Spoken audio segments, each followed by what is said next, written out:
So this is counting principles level 2, and we're going to look at, it's a continuation of the sample spaces video that we watched. We're looking at the number of possible ways that something can happen, or the number of possible outcomes to an event. So level 2 is the most basic type. We're going to look at a couple of very simple ones, and in level 3 and 4 we're going to build on that to make more complicated examples. So if we start off by looking at this here, so an event is just something that you do that can have a certain amount of different outcomes to. Okay, so a certain amount of different things could happen. When we talked about sample space, the sample space is you have to list the things that can happen. Okay, counting, we just want to know how many things can happen. So for example, if you say toss a coin, right? If I asked you for the sample space of that, the sample space would be heads or tails. That would be the sample space. You're saying this could happen or this could happen.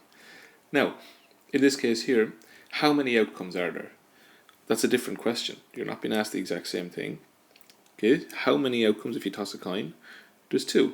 You could get a head, you could get a tail, 2 outcomes. Make that a little bit thicker. Okay, roll a dice.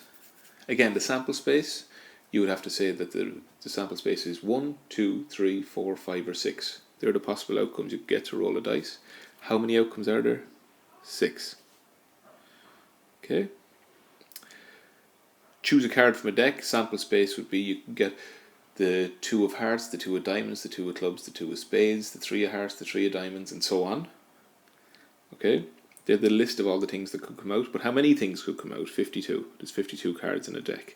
If you're not sure, we'll try and familiarise ourselves with a plain deck of cards. And the next one, if you want to choose a day of the week at random, okay, you're going to just choose one. Imagine that they're written on a piece of paper. You're going to close your eyes and stick your finger down. How many possible outcomes are there? There are 7. You could choose Monday, Tuesday, Wednesday, Thursday, Friday, Saturday, or Sunday. So that's very basic. You're just saying how many ways something could work out. If you were to do this, perform this task, or perform this event, how many outcomes are there? So what we're going to talk about now is called a chain of events. So look at this first example, right?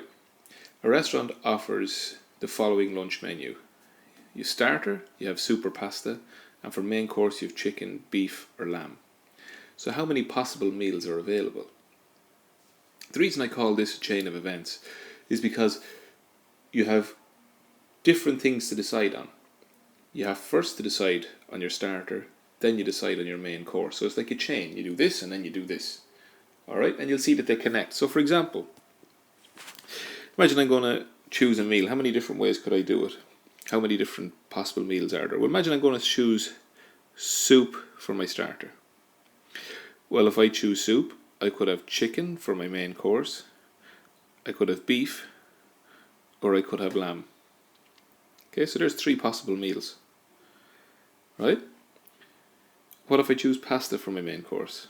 Again, I could have chicken, I could have beef, and I could have lamb.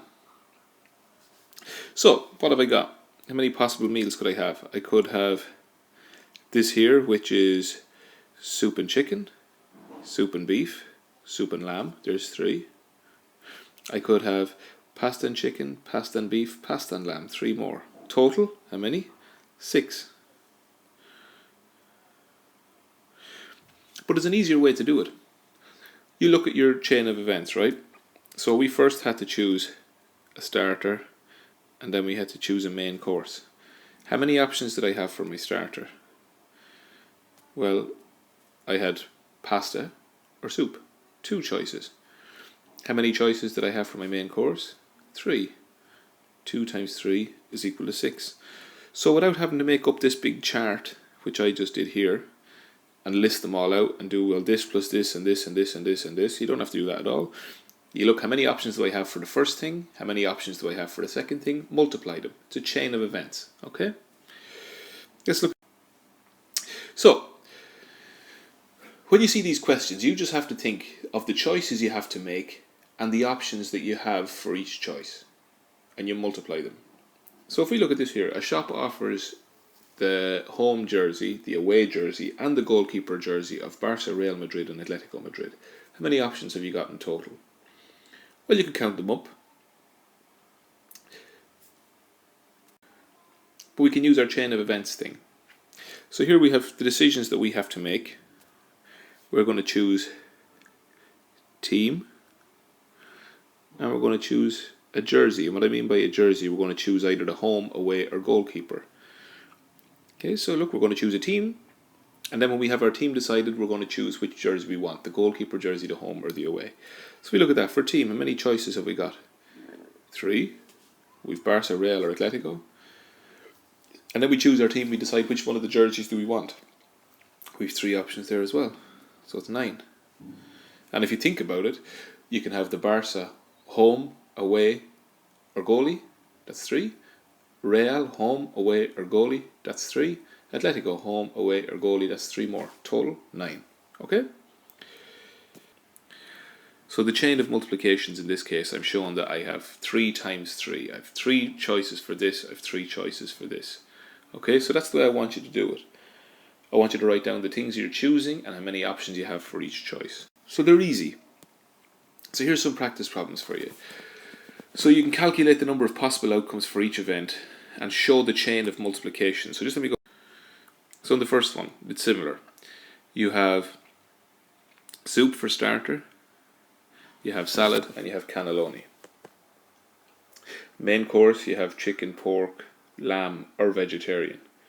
So your first thing you choose is your starter, second thing you choose is your main course, and you multiply your options. So second one, you've 2 hats, 5 jumpers, 3 jeans. How many different outfits? So you're going to choose something, then you're going to choose something else, you're going to choose something else. Options, multiply. You roll a dice and then toss a coin. How many possible outcomes are there? So for example, you roll a dice, you could get a 1, 2, 3, 4, 5, or 6.